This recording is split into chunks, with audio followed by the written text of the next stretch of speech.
Hi, my name is Jay, and I want to host a series of talks on BDSM.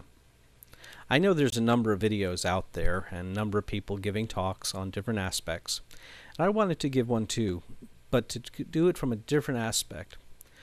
I want to talk about, instead of just the sexual part of BDSM, I want to talk more about the relationships.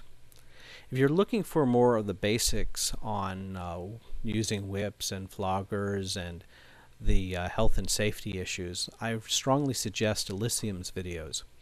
Elysium has done a very good job to explain things from a submissive standpoint. I want to do something from a dominant standpoint, as well as go more into the deeper aspects into the relationships.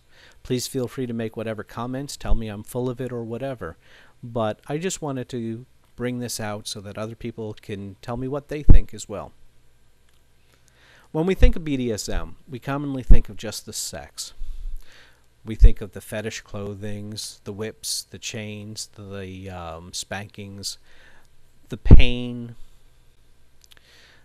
And that's all fine. We're sexual creatures, and the sex aspect is always going to be a very strong piece for all of us. But sex isn't only what BDSM is about. There's something more, and there's something deeper there. Now, DS, domination and submission, is commonly called the mental side of BDSM. I don't really agree with that. I think it's more that DS is the relationship side of BDSM. It's the thing that makes it work between the players. It allows people to have the roles and to understand where things are going to work, how they're going to relate to one another. And when you're talking about even in a scene, there is a relationship between the people, and those roles help define everything.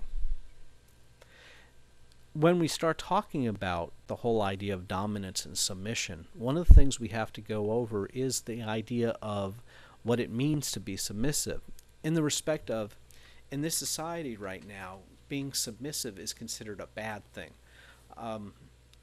This is different for us. In years past, even 30 years ago, when our parents would have gotten married under Christian vows, the wife would be asked to promise to serve and obey her husband. And the husband would be promising to love and protect his wife. So serve and obey isn't foreign to us. It isn't something that we have done for generations without. It's right now is seen to be inferior, and we want to say that everyone is more equal. Equality is good, but we got to remember that those ideas of serving and obeying, that's the normal idea. What's radical is to say that there are no roles, that people have to figure it out all from themselves. A submissive is not inferior to a dominant. A submissive is just a different type of person with different needs, as a dominant is a different type of person with different needs. I am submissive to my boss at work. I do what he says because I want to get a paycheck. I don't consider him superior to me in any other fashion. He is my boss, but he isn't superior or worth more than me. I don't think a doctor is worth more than me. However, even though I think we're equal in that level, you wouldn't want me to perform brain surgery on you. Even if I had the training, I don't have the talent to do so. So this idea of trying to make people equal to make them the same isn't really working out too well. And I don't think it should. I don't want a world full of me's. That would be an extremely boring place. I want to celebrate our uniqueness. I want to say, hey, you have your needs, I have my needs. We can address each other's and all be happy and balanced. That's one of the things that I like about a DS relationship.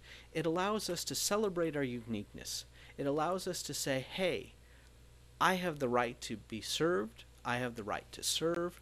It doesn't matter what gender you are. It doesn't mean that you have to be a submissive if you're a woman, or if you're a male, you're automatic a dominant. What you are is what you are really inside. What you need is what you're going to get. To be any other way, to get off balance, is just gets more stress into our lives. So it's good to be able to celebrate all of our uniquenesses. And inside a relationship, that's fantastic. It isn't just in DS that you have this celebration of uniqueness. It can occur in every relationship. The DS side brings something else, though. It brings back the idea of roles. Now, in the past, as we were talking about, the wife would serve and obey her husband, or promise to. That was a fixed gender role, just as it was a fixed gender role that the husband would love and protect his wife. Those are fine, but roles, any enforced roles from the outside, if you can't accept, if you don't desire it, if you don't want it, gets to be very difficult and very stressful. It gets us off balance.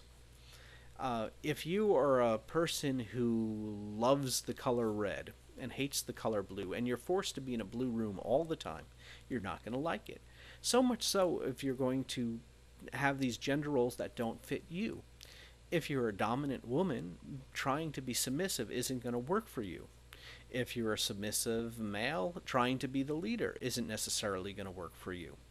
It's better to say, okay, let's be honest with each other. What our needs, what our wants, what our desires are, and make it work together. In the BDSM world, these roles are absolutely essential. If you think about even in a scene where, let's say we're going to have a scene where somebody's going to go on a St. Andrew's cross and the other person is going to be flogging them. If you didn't have roles, if you didn't have definitions of who was going to do what, it would not only get confusing, it would get dangerous. When you start playing with things on the edge, when you start hitting somebody to give them pain and to give them pleasure, you're doing things that are different, it's more edge, and it's more that these roles become much more important. The thing is with these roles, you've got to get past the idea of thinking one is better than the other. A submissive and a dominant are just different people with different needs. The roles help define them. And yes, at one level, if somebody was to look in from the outside, they may say that this isn't equal. The master or the dominant is obviously more superior than the submissive who's on the floor. That's the outside. But the inside, at the level of needs, we have our equality. Everyone's getting what they need, how they need it. And that's where it's important. That's where that deep level of being balanced is. And the balance is important. If in a relationship that it is truly unbalanced, where there is one person who is really superior than the other, that's called abuse. That isn't what I call a DS relationship. It's something completely different and beyond what we're going to talk about here. Anyway, that'll be it for my first talk. I hope you enjoyed it. Please send along any comments or questions, and I look forward to hearing from you.